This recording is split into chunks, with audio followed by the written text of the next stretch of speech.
My name is Lizzo, and Tyler might recognize me from my music. I had a song called Good as Hell, and I've also got a new song called Juice, so maybe Tyler's got the juice, I don't know. All right, well, good luck. Thanks. I'll see you. See you soon. We are at Nice Life Studios. This isn't your average studio. This is like basically a greenhouse where you make tracks. So I think that the energy here is gonna be really conducive to Tyler's energy. I'm like, oh my God, what you gonna say about me? I feel like I'm about to get red to fill. How are you? Welcome to my studio. Thank you for having me. Nice to meet you. This is beautiful. Thank you. I wore it for you. Follow me. Love it. Thank you.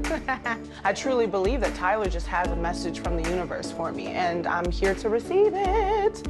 Receive it! So good to meet you. Oh my God, you have no idea, I'm so nervous. Oh, no worries. What was your name again? I'm sorry. My name is Lizzo. Awesome. Well, so wonderful to get to meet you today. Yeah. I did not recognize my client at all, but I saw she had a flute. Welcome to Nice Life Studios. I love this. Yeah, I mean, this is the first place I made music in LA. Wow. So it's got my voice in the wall. Exactly. My essence. It's important. It's a sentimental place. Nice. Okay. What we'll do is we'll jump right in and we'll see what happens. So give me one sec.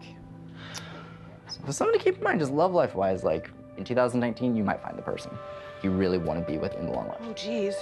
Sweep you off your feet relationship thing keeps coming through, like soulmate, soulmate, soulmate. You know, I'm a strong Black woman. I'm not trying to get swept off of my feet by nobody. You better come in with a vacuum and clean my house first. That works too. You can take it either way. All right, so I'm just gonna spend 1 minute here. Okay, wow, interesting.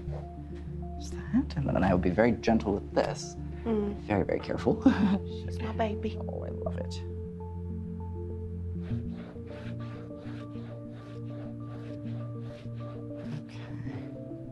And the second I start connecting, there's such a protective vibe, and I actually don't always get that kind of feeling. Protecting you, watching over you, kind of like a guardian angel kind of situation. I feel like I would go to them for advice, or they would be there to always kind of give me the right input.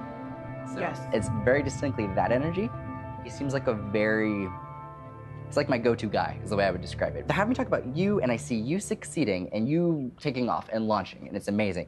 It's almost like your success isn't just your success. By seeing you being successful, this man feels successful. Like living vicariously through your achievements.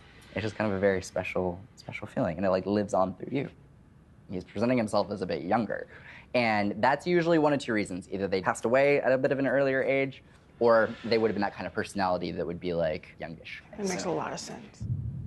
And he's like an integral part of when it comes to your career, where things are going towards the future. It's like he informs so much of this. You nailed it. Awesome. You're talking about my father. His name is Michael, and he passed away in his 50s. He wanted me to be successful. He would be like, you're gonna sing and you're gonna play the flute. And I was like, but I don't know how to sing. He's like, you're gonna sing anyway. Figure it out, yep. I feel like that is actually still happening. I agree. You know? Absolutely. And when he comes through, he's still so involved in your career. It makes So involved. So he's having me talk about you, and then I'm saying family responsibilities. There's a whole list of them. Sure. But he's having me bring out the sisters. You would be one of like two sisters. Yes, one of two sisters. He's having me talk about a very important emphasis on location. For some reason, he's putting one of them separate. I don't really know how to describe this. Figure out what this is. My sister and I, we were in two different cities, and my father was in a different city when he passed away. Okay, that makes sense. He's having me talk about a delay in informing someone of his passing, and there's this whole thing that's coming through about like someone who should have gotten immediately notified, or it's like everybody else is informed except this one person. I'm so afraid of this one moment that happened in my life that I'm afraid of every moment now. I see a symbol of an underscore, and that always to me is actually my symbol for referencing to a delay. Yeah. Okay. I was the last to know. Gotcha. I missed the phone call. Ah, okay. It was very jarring. I was in the shower, Gotcha. and I had all these missed phone calls. Wow. And then I called my sister, and she just goes, "Dad's dead!" And I was like, "Are you kidding me? Like, that's not the way you say that to somebody."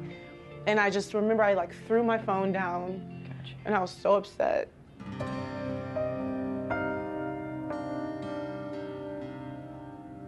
can't imagine having to go through that. It's like, that's not the way I should have heard that. Exactly, and he didn't want you to hear it in that way. And there's just this feeling of like, I'm sorry that that was your introduction to grief. Because that shouldn't have been the case. Thank you. So please know in this way, he's very aware of the circumstances. He just didn't want to leave a mess with this situation. And I was not expecting to need to hear that. It was just something that I was like, oh, this is how it happened. This is how death happens. But like the trauma in that small moment has affected me in so many ways. I just feel such a release right now knowing that he knew that that was going on and that it's a part of my experience with his death. Exactly. I didn't even think of that. Yeah, well, you know, that's kind of the power of grief. We grieve in different ways as time goes on, and I hope that at the very least there's comfort in knowing that he knew what you were going through. He sees that. And he's so proud of you for being able to handle all of this despite that. Wow. That's huge. That was massive, Tyler. Oh, I love it. I'm so glad. I can breathe. Oh, good. You never know what's going to come through. You never know. He's having me bring up your mother. He's bringing her closer to the daughters, meaning you and sister. There's some reference of like work, having a place for someone. But if your mother has any opportunities to do anything with you, just remember that I'm saying this even if it's accompanying you in like a work sense. My mom is great, but I definitely have set up boundaries with her where I was like, Sure. there's family and then there's my work and I'm Sure. keeping it separate. And I think that my dad is probably trying to tell me to stop being a little ass. Oh, you're good. You're good. There's just very much strongly a feeling of like inviting your mom into this in some capacity. Okay. There's a feeling of like, we're glad you're here. Well, that's confirmation. Yes. That's what he wants for us. That's what he's always wanted. Because I am very separate in a lot of ways. It was a confirmation hearing my father be like, bring your mom in. Because I'm gonna be honest with you, this morning I was FaceTiming with her as I was on my way here and we were having an argument. And when Tyler was talking about bring her close, it all kind of was brought home because everything has been leading me to this, like, this is your mother, this is the only mother you'll ever have. So I'm gonna really start cherishing that.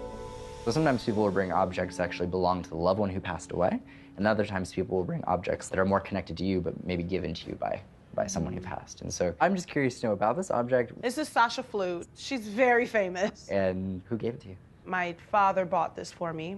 When I felt the flute was annoying and dorky, he thought it was cool and special. And when he passed away, I played the flute at his service. Oh, would you mind playing something for me if you Oh my God! Fabulous.